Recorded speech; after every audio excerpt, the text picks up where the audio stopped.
저희는 월 50만 원씩 연금저축펀드로 1억을 모았습니다. 연금저축펀드 1억을 모으면서 깨달은 세 가지는 무엇일까요? 안녕하세요. 자산이 눈덩이처럼 불어나길 바라며 열심히 살고 있는 30대 눈덩이 부부입니다. 저희는 경제적 자유를 이루기 위해 필요한 세 가지 조건, 저축, 자산, 현금 흐름을 선순환 구조로 반복해 키워나가고 있습니다. 오늘은 저희가 연금저축펀드에서 1억 원을 달성한 것을 계기로 연금저축펀드를 10년 정도 운영하면서 깨달은 점과 연금저축펀드를 하루라도 빨리 시작해야 하는 이유에 대해 말씀드리고자 합니다. 저희는 안정적인 노후를 위해서 절세 혜택이 있는 여러 연금 계좌를 운용하고 있습니다. 그중에서 연금저축펀드는 저와 남편 둘 다 가지고 있는데요. 연금저축펀드 계좌 총액은 남편 7,400만 원, 아내 2,600만 원으로 합해서 총 1억 원 정도입니다. 남편은 2016년 사회초년생 때부터 연금저축을 시작하여 이제 10년이 되었고, 저는 2023년에 시작하여 3년 정도 되었습니다. 남편은 처음에 연금저축보험을 들었다가 연금저축보험의 높은 수수료와 낮은 수익률을 깨닫고 직접 투자하기 위해 3년 차에 연금저축펀드로 이전했습니다. 최근 3년간 저희 계좌의 수익률을 살펴보면 다음과 같습니다. 연도별 편차는 조금씩 있지만 연금이 매년 꾸준히 불어나고 있는 것을 알 수 있습니다. 저희는 현재 S&P 500과 나스닥과 같은 미국 지수 ETF와 금 ETF 등에 투자하고 있습니다. 이전에는 국내 반도체 ETF와 같은 특정 산업에 투자하기도 했었는데요. 연금은 나의 노후 자산이기도 하고 오랜 기간 투자해야 하기 때문에 변동성이 큰 투자보다는 안정적이고 꾸준한 성과를 낼 수 있는 지수 투자를 해오고 있습니다. 그리고 원래는 저희 계좌에서 미국 배당 다우존스 비중이 높았었는데요. 배당 소득세 부과 이슈로 작년 연말에 S&P 500과 나스닥 중심으로 리밸런싱을 했습니다. 저희는 매년 세액공제 한도만큼 납입금을 채워오고 있습니다.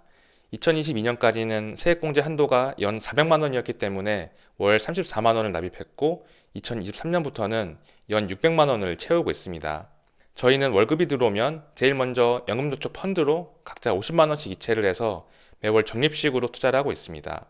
지난 10년 동안 매월 34만 원 또는 50만 원만 투자했는데 납입 원금은 6,400만 원이 되었고 투자 수익까지 합하면 연금 규모가 1억 원으로 불어났습니다.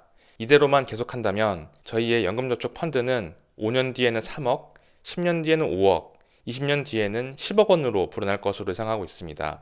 그래서 연금저축 펀드에 10년 투자한 저희의 경험을 토대로 연금저축 펀드를 왜 지금 해야 하는지, 그리고 노후 준비를 위해서 어떻게 해야 하는지 말씀드리고자 합니다. 많은 분들이 노후 준비의 필요성은 알지만 연금저축을 하지 못하는 이유에 대해서 이렇게 말하곤 합니다. 내 집 마련을 해야 해서 연금에 넣을 여유가 없다. 나중에 연봉이 오르고 저축여력이 생기면 그때 노후 준비를 하겠다. 그리고 직장 생활도 바쁜데 연금까지 신경 쓰기가 어렵다고도 말합니다. 우리는 막연하게 나중에 노후 준비를 하기 적절한 때가 올 거라고 생각합니다. 저도 사실 가입 초반만 해도 모아둔 돈도 없는데 연금에 돈이 묶이는 게 좀 아깝다는 생각이 들었습니다. 하지만 지금은 그때 가입하길 너무 잘했다는 생각이 듭니다. 인생을 길게 보면 저축여력이 가장 높은 때는 바로 오늘이기 때문입니다.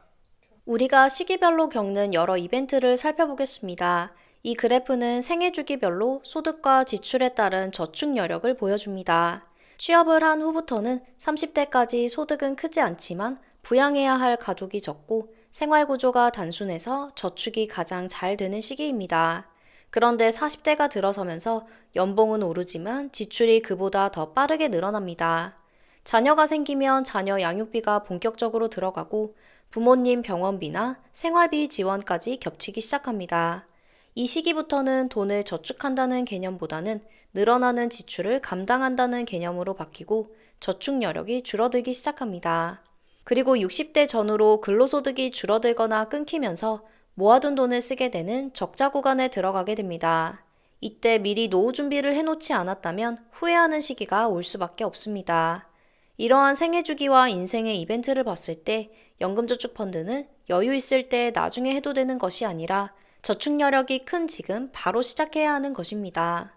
저희는 다른 데서 지출을 아껴서라도 연금저축펀드를 넣고 있습니다. 매월 가계부를 기록하면서 고정 지출과 불필요한 지출을 줄이려고 노력하고 있는데요. 우선 술, 담배를 하지 않고 배달 음식 대신 집에서 요리를 해 먹고 외식도 주 1회 정도만 하려고 노력하고 있습니다. 차를 소유하는 대신 대중교통을 이용하고 꼭 필요한 것 이외에는 쇼핑을 잘 하지 않습니다.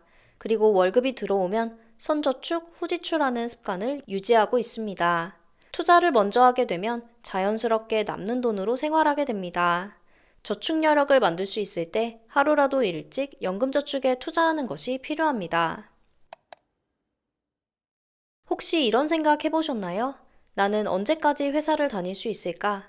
뭔가 막연하지만 그래도 꽤 오랫동안 다니고 월급도 받을 수 있지 않을까 생각합니다. 하지만 앞으로는 근로소득이 내 예상보다 빨리 끊길 수 있다는 점을 염두에 두어야 하고 그 이후를 대비해야 합니다. 2025년 뉴스에 많이 나왔던 키워드 중 하나는 바로 희망퇴직입니다. 현재 석유화학, IT, 통신사, 화장품, 은행, 제과 등 업종을 가리지 않고 희망퇴직이 많이 이루어지고 있습니다. 그리고 중소기업부터 대기업까지 희망퇴직을 실시하는 회사들이 늘어나고 있습니다.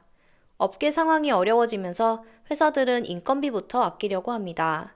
그리고 최근에는 AI가 발달하면서 특정 직군이나 특정 업무가 AI로 대체되는 경우도 많습니다. 단순한 업무나 위험성이 높은 업무, 인건비 비중이 큰 업무부터 AI로 대체될 가능성이 높습니다. 이러한 상황에서 내가 반대로 AI를 활용할 수 있는 능력을 길러놓지 않는다면 우리의 자리도 언제든지 사라질 수 있다고 생각합니다. 대한민국 직장인의 평균 은퇴 나이가 평균 50세라고 합니다. 그런데 앞으로는 은퇴 나이가 이보다 더 빨라질 것이라 생각합니다. 부부의 은퇴 생활비는 얼마 정도 들까요? 적정 생활비는 350만 원, 최소 생활비는 248만 원이라고 합니다. 병원비로 인해서 생활비가 더 늘어날 수 있지만 어쨌든 최소한 월 250만 원 이상의 현금 흐름이 퇴직 이후에 필요하다는 의미입니다. 그래서 우리가 해야 할 것은 지금부터 노후 소득을 미리 만들어두는 것입니다. 연금저축은 단순히 돈을 묵혀두는 게 아니라 내 미래 소득을 미리 만들어두는 거라고 봐야 합니다. 만 55세부터 수령할 수 있기 때문에 내가 소득이 없는 시기를 메워줄 수 있습니다. 연금저축은 아주 먼 미래를 위한 것이 아니라 생각보다 가까운 시기를 대비하는 안전장치라고 생각합니다. 그럼 연금저축 펀드를 해야 하는 건 알겠지만 월 50만 원으로 과연 노후 준비를 할 수 있을지 궁금하실 텐데요. 저희는 월 50만 원으로도 충분하다고 생각합니다. 그리고 사회초년생이라면 더 적은 금액도 괜찮습니다. 그 이유는 복리의 효과 때문인데요. 우리가 작은 힘으로 큰 힘을 낼 때 지렛대라는 것을 이용합니다. 오랜 기간 투자하는 것은 시간을 지렛대로 활용하여 미래의 자산을 크게 불리는 것과 같습니다. 그래서 우리는 월 50만 원을 현재의 가치가 아닌 미래의 불어날 가치로 봐야 합니다. 월 50만 원을 연 10% 수익률로 30년간 투자할 경우 시간 레버리지가 작용하여 총액은 11억 3,024만 원 정도가 됩니다. 투자 원금은 1억 8천만 원인데 수익이 9억 5천만 원이 발생하여 원금 대비 6배 이상으로 불어나는 것입니다. 그럼 인플레이션을 반영하면 어떻게 될까요? 물가 상승률 2.5%를 반영한 연금의 실질 가치는 현재 돈으로 5억 3,900만 원이 됩니다. 5억 3,900만 원을 4% 룰에 따라 1년에 4%만 인출해서 생활비로 사용한다면 월 180만 원 정도를 매월 생활비로 쓸 수 있습니다. 즉, 월 50만 원을 30년간 투자하면 현재 가치로 5억 3,900만 원으로 불어나고 매월 생활비로 월 180만 원을 쓸 수 있다는 것입니다. 그래서 월 50만 원의 가치를 현재의 50만 원이 아닌 미래의 180만 원으로 보면 아주 큰 금액이라는 것을 알 수 있습니다. 연금저축은 가장 오랜 기간 투자할 수 있기 때문에 시간 레버리지를 활용하여 복리 효과를 극대화할 수 있습니다. 그리고 연금저축은 처음에는 불어나는 속도가 느리지만 시간이 갈수록 빨라집니다. 월 50만 원을 연 10% 수익률로 투자한 경우에서 연금 총액이 1억 원이 되는데 걸리는 시간은 10년입니다. 사실 월 50만 원으로 10년 만에 1억을 만드는 것도 놀라운데요. 1억 원이 2억 원이 되는데 4.5년이 걸리고 2억 원이 3억 원이 되는데 3.7년밖에 걸리지 않습니다. 어느 순간에는 매년 납입하는 금액보다 연금이 알아서 더 많이 불어나는 시기가 옵니다. 실제로 저희 연금저축펀드의 계좌의 경우 2024년 1월에 잔고가 5천만 원 수준이었는데 2026년 1월에 1억 원이 되었으니 2년 만에 2배가 된 것입니다. 저와 남편 모두 50만 원씩 납입하면서 계속 투자를 하니 더 빠른 속도로 불어나고 있습니다. 연금저축펀드는 하루라도 일찍 시작할수록 더 적은 금액으로 시작할 수 있고 더 빠르게 불어납니다. 저희가 제안하는 연금저축 펀드 활용 방법은 다음과 같습니다. 매월 내 월급의 10% 정도를 납입하고 저축 여력이 있을 때 또는 연말에 추가 납입하여서 세액공제 한도 600만 원을 채우는 것입니다.